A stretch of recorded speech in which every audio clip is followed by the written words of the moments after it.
얼마 전에 여러분 모두가 다 보셔서 알겠지만은 한국의 모 교단의 신학교의 교수고 또 목사님인 분이 딸이 가출했다는 이유로 너무 심하게 때려가지고 죽게 하고, 더 놀라운 것은 그 시신을 방에다가 10개월 이상을 이렇게 유기했다고 하는 엄청난 충격적인 사건이 보도가 됐습니다. 온 세상이 떠들썩하게 충격을 받았고요. 이분이 독일에 유학 가서 박사학위를 받은 어느 신학교의 교수님이랍니다. 사모님이 병으로 별세한 다음에 재혼을 했는데 전처와의 사랑 때문인지, 과거에 현재 새로 결혼한 분과의 사랑 때문인지 전처를 통해서 낳은 자녀들을 이렇게 방치하고 학대까지 했다는 것이죠. 보통 일반인이 그랬다 하더라도 치가 떨리는 사건입니다. 그런데 어떻게 신자가 이럴 수 있을까? 더군다나 목사가 거기다가 신학 박사요 교수라는 사람이 어떻게 이럴 수 있을까? 이 사건은 기독교 신앙을 가지고 있는 모든 신자의 뒤통수를 막 커다란 쇠방망이로 한 대 내리친 것 같은 엄청난 충격과 패닉 상태에 빠지게 하는 그런 사건이었습니다. 그동안 대형교회 목사님들의 비리 사건들이 종종 뉴스에 단골 메뉴로 등장을 해왔고, 또 기독교인들의 범죄 사건이 뉴스마다 종종 빠지지 않고 감초처럼 등장을 해오다가 이렇게 큰 사건, 이해가 안 되는 이런 엄청난 사건을 우리가 접하게 될 때 정말 뼈아픈 고통을 느끼게 됩니다. 도대체 신앙생활이 무엇인가? 이것이 기독교 신앙의 모습인가? 물론 그 사람들 가짜야, 진짜 거듭난 사람 아닐 거야 라고 우리가 생각하면서 위로를 받기도 합니다. 물론 정말 거듭난 사람 아닐 것 같아요. 그러나 우리 신앙에 대한 고민과 아픔을 지울 수가 없습니다. 오늘 많은 크리스찬들이 패배의식을 갖고 삽니다. 한국교회와 이민교회에 영적 부흥이 이제 지나갔다라고 말하기도 합니다. 이제는 전도도 잘 안 되고 개척교회 하는 목사님들마다 너무 힘들다고 말합니다.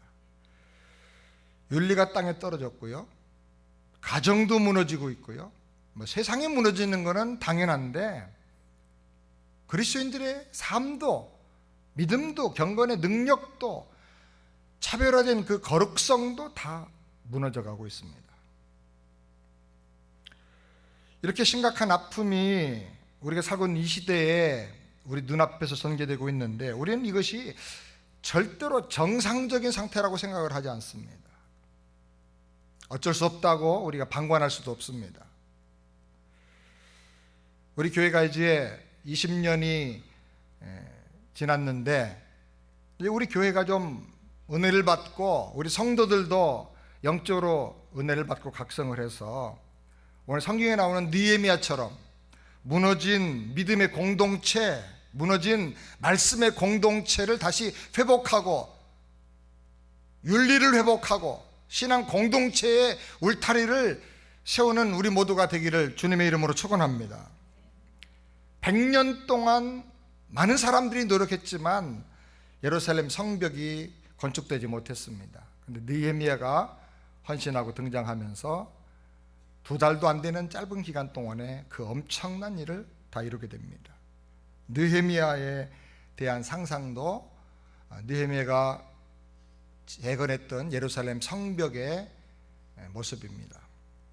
실제로 예루살렘 가보면 엄청납니다. 그런데 그거를 50여일 만에 다 완공을 했어요.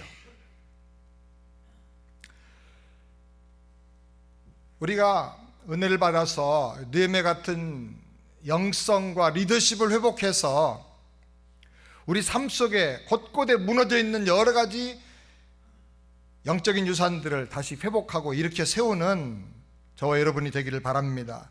여러분의 가정이 믿음으로 바로 세워지기를 바랍니다. 여러분의 기업이 세워지길 바랍니다. 하나님의 능력을 날마다 경험하면서 뜨겁게 간증하고 뜨겁게 감사했던 그 믿음의 열정이 다시 회복이 되기를 바랍니다. 느헤미야 같은 영적인 리더십과 생명력 있는 믿음, 우리가 이 시대에 회복을 해야 될 중요한 모습이라고 생각이 됩니다. 그럼 우리가 어떻게 하면 느헤미야 같은 믿음을 가지고 어떻게 우리 시대에 우리의 가정과 무너진 윤리와 무너져가는 이 크리스찬이티, 이 영적인 거룩성, 이 고지들을 다시 회복할 수가 있을까? 첫 번째로 느헤미야는 경청의 자세를 갖고 사는 사람이었습니다. 우리가 경청하는 삶을 배워야 됩니다. 4절 말씀을 다 같이 함께 읽겠습니다. 내가 이 말을 듣고 앉아서 울고 수일 동안 슬퍼하며 하늘의 하나님 앞에 금식하며. 느헤미야는 이 말을 듣고 앉아서 그랬어요. 경청하는 거죠. 이 경청의 마음이 너무 중요해요. 사람은 들을 때 마음이 바꿔지고, 들을 때 인격이 변화되고, 들을 때 감정이 바꿔지게 되고, 들을 때 그 인생이 달라지고 역사가 바꿔지게 되는 것입니다. 여러분, 우리가 경청의 사람이 되기를 바랍니다. 제가 오래전에 이스라엘에 갔을 때 제자 가운데 한 사람이 히브리 대학에서 공부를 하고 거기 한국 대사관원에 영사로 근무를 하고 있었습니다. 그를 통해서 아주 진기한, 전에 들어보지 못한 이야기를 들었습니다. 옛날에 한 이름 없는 장군이 큰 전쟁을 앞두고 군사들을 이끌고 행군을 하고 있었습니다. 사막 한가운데를 지나갈 때 이스라엘의 한 선지자가 찾아와서는 행렬을 멈추고 장군을 좀 만나자 그랬습니다. 그 장군이 그 사람을 부르니까 가까이 다가와서 말하기를, 나는 장군에게 하나님께서 예언하신 말씀을 전하기 위해서 왔습니다. 하나님은 앞으로 장군을 거대한 제국의 왕으로 만드실 것입니다. 하나님이 당신을 왕으로 세우는 이유는 하나님 백성 이스라엘이 포로 생활을 하는데 그들을 해방시키라는 뜻이고, 그 다음에 하나님의 성전이 다 무너졌는데 그 성전을 건축하게 하려고 하는 하나님의 뜻이 있는 것입니다. 이 예언은 당신이 태어나기 수백 년 전에 하나님이 하신 말씀이고, 이것이 성경에 기록이 되어 있습니다. 이 말을 들은 사람이 누구냐면 바로 고레스라는 사람입니다. 사진 한번 보실까요? 실물 사진은 아닌데 저렇게 생겼을 것이다 라고 유적지에서 나온 근거들을 가지고 이렇게 만든 겁니다. 그는 메데와 페르시아 파사를 통일하고 페르시아 대제국을 세우고 바벨론을 무너뜨리고 세계 최대의 강대국을 세운 바로 고레스 왕입니다. 그가 페르시아 제국을 세우고 왕이 된 다음에 먼저 한 일이 뭐냐? 유대인들을 다 고국으로 돌아가라, 포로 해방의 칙령을 2차례에 걸쳐서 발표를 하고 규안하게 합니다. 그리고 자기 왕실의 곡간을 열어가지고 그 모든 창고의 금은과 보물을 다 내주고 예루살렘 성전을 재건하도록 합니다. 그래서 스룹바벨과 에스라가 가서 1차 포로 귀환 때 가가지고 스룹바벨 성전을 재건하게 된 것입니다. 그는 이름 없는 사람이었지만 하나님의 예언의 말씀을 전해 듣고 경청했습니다. 그 말씀을 경청하고 그대로 믿고 그 예언이 나에게 적용되는 말씀이라고 하는 사실을 깨닫고 그대로 순종을 했습니다. 그래서 나라를 세우고 역사를 바꾸는 위대한 인물이 됐습니다. 여러분, 하나님의 말씀을 경청한다는 사실은 굉장히 중요합니다. 한 사람의 운명을 바꾸고 세계 역사를 바꿀 수도 있는 것입니다. 오늘 성경에 보니까 느헤미야도 형제 하나냐와 두세 사람의 말을 경청했다고 말합니다. 들어보니까 유대인들이 예루살렘에서 지금 귀환해서 살고 있는데 그들의 삶의 형편이 너무 힘들다는 것입니다. 저들이 환난을 당하고 예루살렘 성은 다 파괴가 되었고 성문은 불에 타서 다 없어졌다는 것입니다. 그래서 백성들이 원수들로부터 도둑들로부터 지킬 수가 없고 모든 것이 다 약탈당하고 침략당해서 도저히 살 수 없는 처참한 형편에 있다는 소식을 듣게 되었습니다.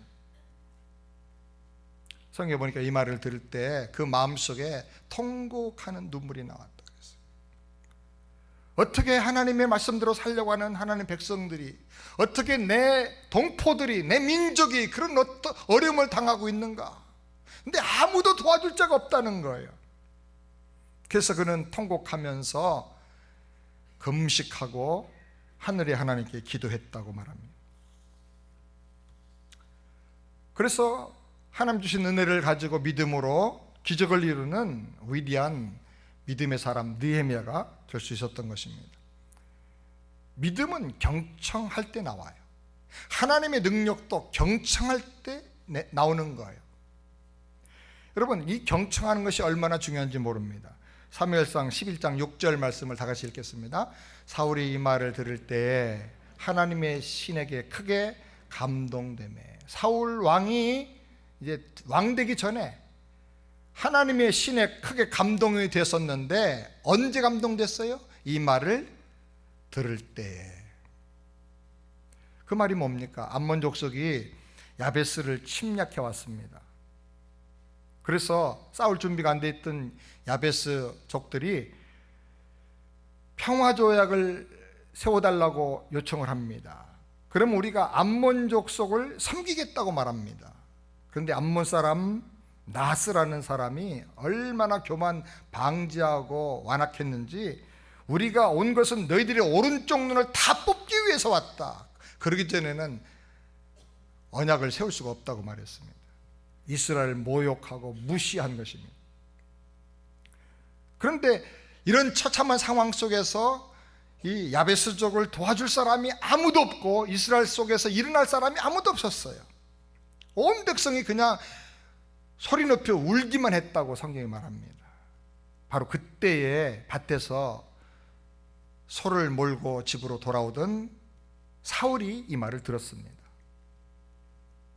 그 말을 들을 때 하나님의 성령이 그에게 크게 감동하셨다, 그렇게 말하고 있습니다. 이 듣는 거, 경청하는 거, 이게 얼마나 중요한지 몰라요. 우리는 무엇보다 하나님의 말씀을 잘 경청해야 됩니다. 아멘. 정말 말씀을 여러분이 경청해서 설교 듣고 나가실 때는 여러분의 메시지로, 오늘 나에게 주신 말씀으로 딱 확실히 붙잡고 나가게 되길 바랍니다. 제목도 잊어버리고 나가면 아무 일도 안 일어나요. 경청이 안 되기 때문에 그래요. 경청하십시오. 메모도 좀 하시고 핵심도 딱 잡고, 그리고 아이들하고 나누십시오. 부부간에도 나누시고, 성도들의 간증도 목장 모임에서 경청하세요. 제 믿음이 참 커지게 된 많은 과정들이 있는데 그 가운데 하나는 좋은 믿음의 사람들과 교제하면서 그분들의 간증과 하나님이 주신 은혜를 들을 때 내 마음이 막 감동이 되고, 아, 하나님은 성경에만 계신 하나님이 아니고 하늘에만 계신 하나님이 아니고 우리의 삶의 현장 속에 계신 하나님이구나. 저 사람이 경험한 하나님은 나의 하나님이 될 수 있구나. 그리고 은혜를 사모하게 되고 기도하게 되더라고요. 감동이 일어나, 뜨거운 불이, 열정이 일어나는 거예요. 우리가 목장에 모여서도 다른 사람들의 은혜 받은 이야기, 간증들을 잘 경청해야 되는 것입니다. 또 사람들이 고통당하는 소리를 들을 때도 우리가 귀를 기울이고 경청을 해야 돼요. 그래서 그를 품고 기도해야 돼요. 누군가의 아픔을 위해서 경청하며 마음을 졸이면서 기도할 때 하나님께서 성령을 부어주신다고 말했어요, 성경에. 여러분, 뉴스를 보거나 들을 때도 거기서 하나님이 말씀하는 음성을 들을 수 있게 되기를 바랍니다. 세상이 이렇게 무너져 가는데, 도덕이 이렇게 다 허물어지고 가정이 다 이렇게 무너져 가는데, 영적인 거룩과 능력이 이렇게 사라져가는 이때에 내가 누구를 사용하겠느냐? 내가 너를 보내기 원한다. 내가 일어나길 원한다. 하나님 우리에게 도전하시는 그 하나님의 음성을 들을 수 있게 되기를 바랍니다. 우리 사도행전 10장 44절 다 같이 함께 읽겠습니다. 베드로가 이 말할 때 성령이 말씀 듣는 모든 사람에게 내려오시. 베드로가 고넬료 집에 가서 하나님의 말씀을 전하는데 성령께서 누구에게 왔어요? 말씀 듣는 모든 사람에게 내려오셨다. 아멘. 여러분, 하나님의 말씀을 듣는 중에, 설교를 듣는 중에 성령이 나에게 임하시는 것을 경험하는 그런 은혜가 있기를 바랍니다. 한 번도 평생에 그런 경험 없이 어떻게 예수를 믿습니까? 눈물도 나고 기도도 되고 말씀 속에서 하나님의 능력도 경험하고 정말 세상으로 한번 뛰어나가겠다는 그런 막 충동이, 영적인 거룩한 충동이 일어날 수 있는 그런 감동 있는 예배가 되기를 바랍니다. 그리고 여러분, 성경을 경청하세요. 우리가 성경 읽기를 하고 있는데 성경을 읽거나 혹은 듣는 앱을 깔아서 계속 경청을 하고 가면 하나님이 놀라운 은혜를 주세요.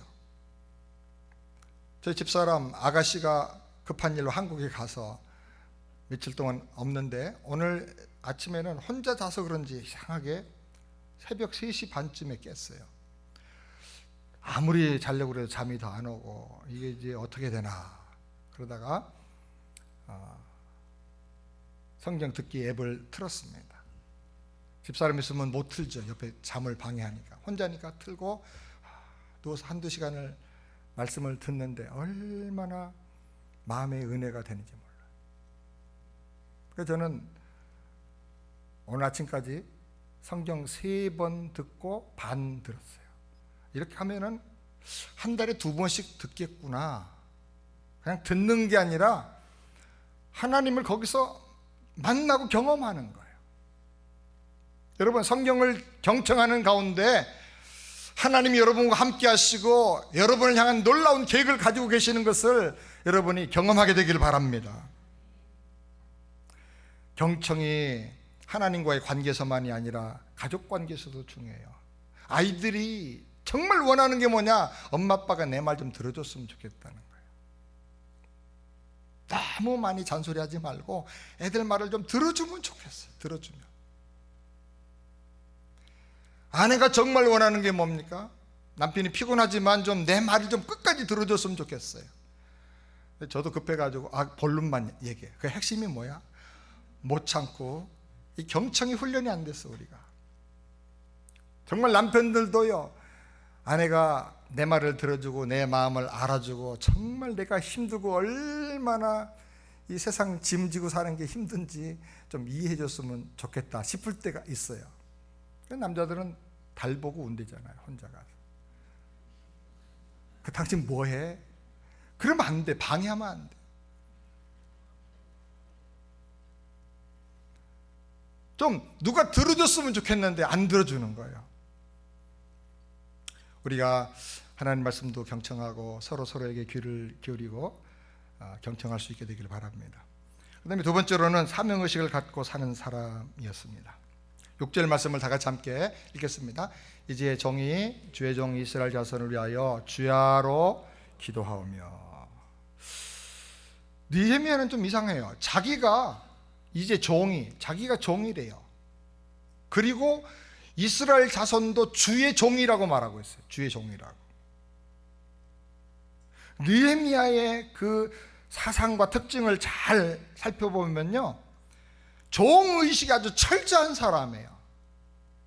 노예의식은요, 자존감이 없고 자긍심이 없이 비굴하게 굴복하는 그런 아주 부정적이고 병약한 사고방식을 노예의식이라고 그럽니다. 그런데 종의식은요, 섬기고 살겠다는 거예요. 나는 청직이라는 거예요. 봉사정신을 갖는 사람을 가리켜서 이 종의식을 갖고 사는 사람이다, 그렇게 말하는 거예요. 하나님의 종이란 말은 자기가 하나님의 뜻을 이루는 도구로서 이 땅에서 사명을 갖고 산다는 것을 자기가 말하는 거예요. 8절 말씀 우리 다 같이 함께 읽겠습니다. 옛적에 주께서 주의 종 모세에게 명하여 가라사대. 느헤미야는 모세를 주의 종이라고 말하고 있어요. 11절도 다 같이 읽겠습니다. 11절 말씀. 주여 구하오니 귀를 기울이사 종의 기도와 주의 이름을 경외하기를 기뻐하는 종들의 기도를 들으시고 오늘날 종으로 형통하여 이 사람 앞에서 은혜를 입게 하옵소서. 다 종이에요, 종. 자기도 종이고 자기 주변에 있는 사람들도 종이고 합심해서 같이 기도해 주는 사람도 다 하나님의 종이라는 거예요. 느헤미야는 확실히 믿었어요. 하나님이 모든 만물을 다 창조하셨고 지금도 주관하고 계시고 이 세상의 모든 역사는 하나님의 구원 역사를 이루기 위한 현장이다. 그리고 세상의 모든 사람은 하나님 구원의 대상이고 하나님 구원 역사를 위해서 쓰여지는 종이라는 거예요. 여러분 동의하십니까? 여기서부터 위대한 사명의식과 역사의식과 소명감이 생겨나는 거예요. 나는 그냥 이 땅에 던져진 존재가 아니라 하나님의 종으로 산다는 거예요. 하나님의 뜻을 이루기 위한 내 삶의 목적이 있다는 거예요. 느헤미야가 나중에 예루살렘 성벽을 재건합니다. 그 이유가 뭡니까? 예루살렘 성을 건축해야 하나님의 백성들이 보호받아 살 수가 있고 하나님의 백성들이 살아남아야 그 유대 민족을 통해서 하나님 약속하신 메시아가 이 땅에 올 수가 있고 메시아 예수님이 오셔야 십자가와 부활의 그 생명의 복음이 온 땅에 증거돼서 하나님의 나라가 이 땅에 임한다는 거예요. 이런 사명의식, 이런 역사적인 영적인 비전을 그가 가지고 예루살렘 성벽을 재건을 한 것입니다. 사랑하는 여러분, 우리 모두에게도 이런 사명의식이 있기를 주님의 이름으로 축원합니다. 우리도 하루하루 살아갈 때 며칠을 산다 할지라도 사명의식을 갖고 살고 내가 어디서 뭘 하든지 하루 나가서 돈을 얼마 벌든지 나는 하나님의 뜻을 이루기 위해서 사는 하나님의 종이다, 나는 하나님의 청직이다 라는 그런 마음을 갖고 살게 되기를 주님의 이름으로 축원합니다. 그 다음에 세 번째로 타인의 죄를 내 죄처럼 회개한 사람입니다. 6절부터 7절 말씀을 다 같이 함께 읽겠습니다. 이제 종이 주의 종 이스라엘 자손을 위하여 주야로 기도하며 이스라엘 자손의 주 앞에 범죄함을 자복하오니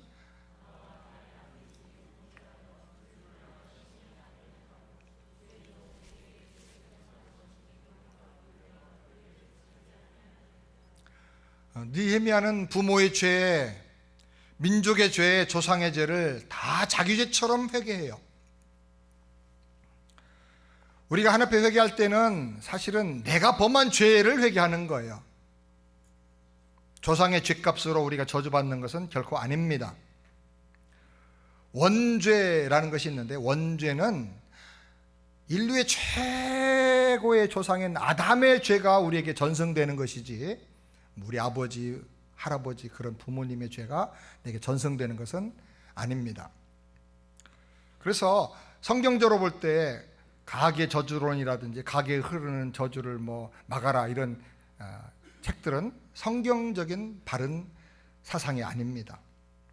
그런데 여러분 중요합니다. 그런데 우리가 하나님의 놀라운 은혜를 받고 죄를 심각하게 느끼고 회개할 때는요, 내 죄만이 아니고 우리 가족들의 죄까지 회개하게 되고요, 우리 아버지, 우리 할아버지 죄까지 회개하게 돼요.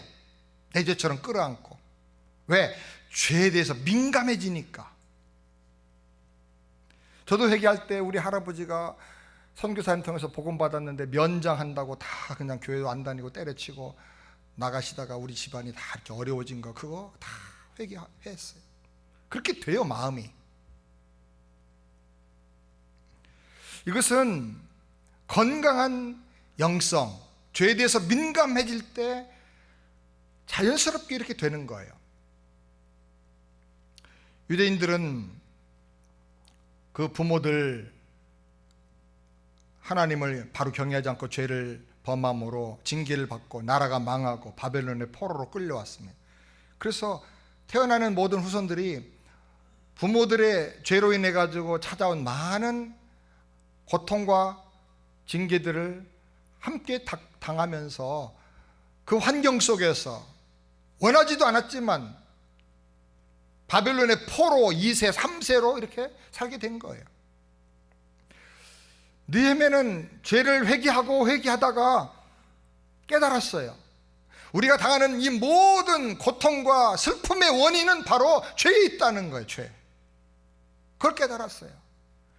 그리고 이걸 해결하고 돌이킬 수 있는 길도 발견했어요. 그것은 뭐냐? 하나님 앞에 회개하고 돌아가는 거예요. 회개하는 것만이 살 길이라는 거예요. 8절부터 9절 말씀 우리 다 같이 함께 읽겠습니다.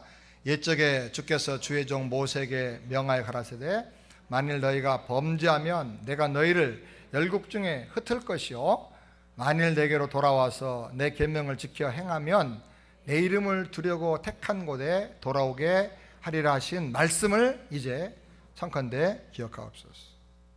그는 회개하면 돌이켜주시고 회개하면 용서해주시고 모든 걸 회복시켜주시겠다는 이 하나님의 약속을 탁 붙잡았어요. 그리고 철저하게 죄를 회개하고 끊어버렸어요.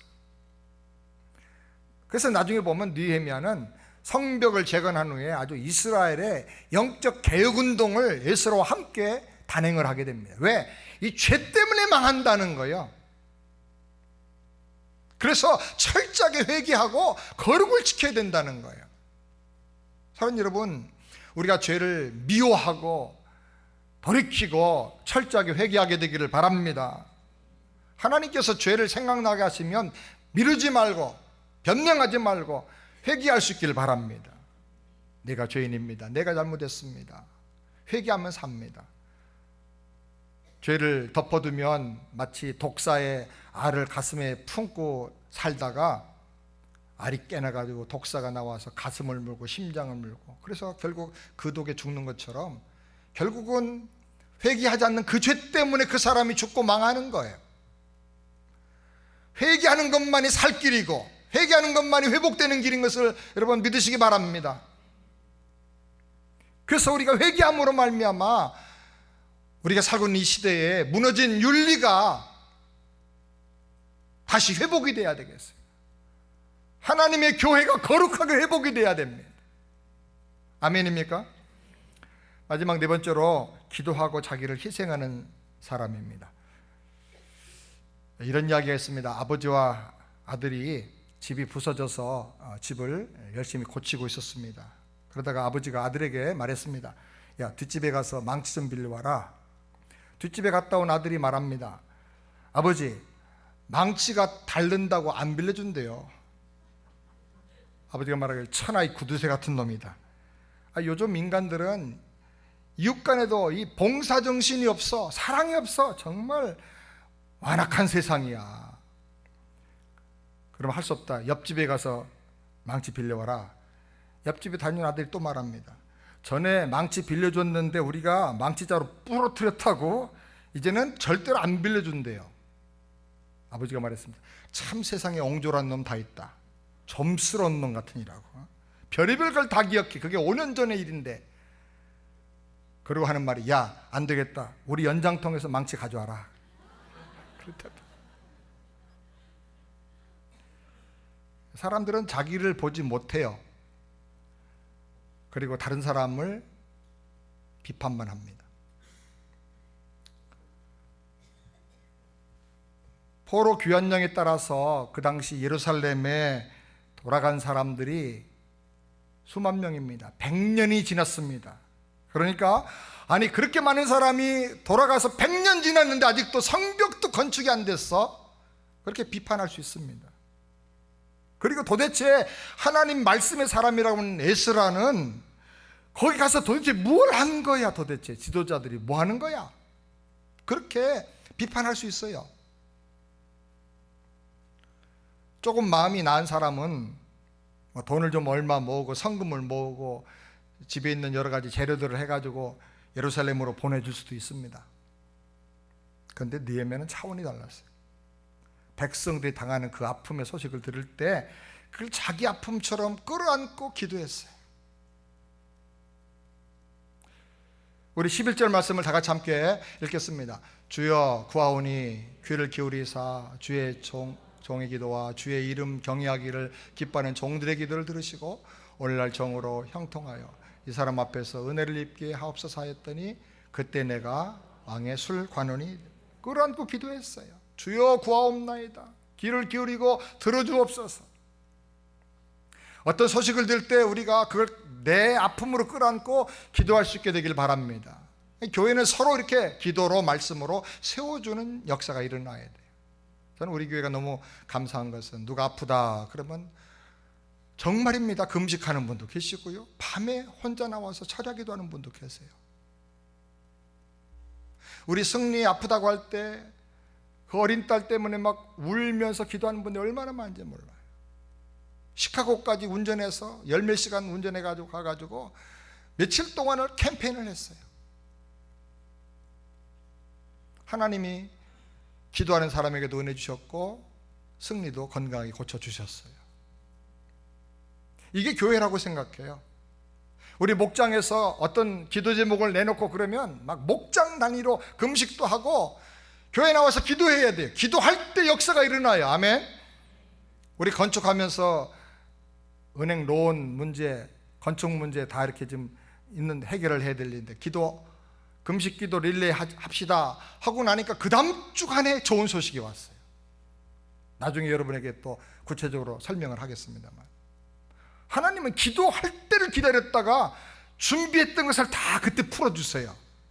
여러분 낙심하지 말고 기도하기를 바랍니다. 기도할 때 불가능한 일이 가능한 일로 바꿔지는 것입니다. 마가복음 9장 29절 말씀 다 같이 읽겠습니다. 이르시되 기도 외에 다른 것으로는 이런 유가 나갈 수 없느니라. 그 전 말씀에 보면 할 수 있거든요. 무슨 말이냐? 믿는 자에게는 능치 못함이 없느니라. 능치 못하면 그 불가능한 능력이 언제 나타나느냐? 기도라는 방법을 통해서만 나타나는 거예요. 기도의 통로를 통해서 그 능력이 나타나는 거예요. 야고보서 1장 5절도 다 같이 함께 보겠습니다. 너희 중에 누구든지 지혜가 부족하거든 모든 사람에게 후히 주시고 꾸짖지 아니하시는 하나님께 구하라. 그리하면 주시리라. 기도할 때 하나님이 지혜를 주십니다. 아멘. 인간관계 꼬이고 사업을 어떻게 해야 될지, 뭘 어떻게 해야 될지 해결이 안 되고 해답이 안 보일 때 기도하세요. 그럼 하나님께서 하늘의 지혜를 주세요. 정말 놀라운 지혜를 주세요. 하나님 앞에 기도하면 평안을 주세요. 빌립보서 4장 7절을 다 같이 함께 읽겠습니다. 아무것도 염려하지 말고 오직 모든 일에 기도와 간구로 너희 구할 것을 감사함으로 하나님께 아뢰라. 그리하면 모든 지각에 뛰어난 하나님의 평강이 그래서 예수 안에서 너희 마음과 생각을 지키시리라. 그럼 우리 여러분 부질없이 낙심하지 말고 염려, 불평하지 말고 해답은 하나님 앞에 있습니다. 사람 보고 불평하지 마세요. 불평하면 싸움만 일어나요. 하나님 바라보고 기도해서 승리하시기를 주의 이름으로 축원합니다. 느헤미야는요 기도의 사람인데 기도만 하지 않았어요. 앞장서서 희생과 수고가 필요한 그 고난의 자리로 내려갔어요. 2장 5절 말씀을 마지막입니다. 다 같이 함께 읽겠습니다. 왕의 과대 왕의 만일을 즐겨하시고 종이 왕의 목전에서 은혜를 얻어 싸우면 나를 유다 땅 나의 열조의 묘실 있는 성읍에 보내어 그 성을 중건하게 하옵소서. 얼마든지 편하게 살 수 있고요, 왕의 총애를 받으면서 부귀영화를 마음껏 누릴 수가 있었어요. 그런데 그는 스스로 땀 흘리는 자리, 수고하는 그 희생의 자리로 내려갔습니다. 섬기고 살겠다는 거예요. 하나님의 종으로 내 백성의 공동체에 눈물을 닦아주는 사람으로 내가 살겠다는 거예요. 그는 기도의 사람이었습니다. 그러나 기도만 한 게 아니고 섬김의 사람이었습니다. 그냥 섬기기만 한 게 아니고 자기를 희생하는 사람이었습니다. 이것이 오늘날 세상이 기대하는 그리스도인의 모습이라고 생각이 됩니다. 하나님이 이런 사람 되기를 우리에게 원하세요. 이런 사람이 되어서 가정을 회복하고 우리 일터를 회복하고 무너진 하나님의 나라 예루살렘 성의 성벽을 다시 회복해서 이렇게 세우는 우리가 되기를 하나님은 원하십니다. 이 말씀을 들을 때 하나님께서 우리 안에 그런 은혜와 믿음 주시기를 바랍니다.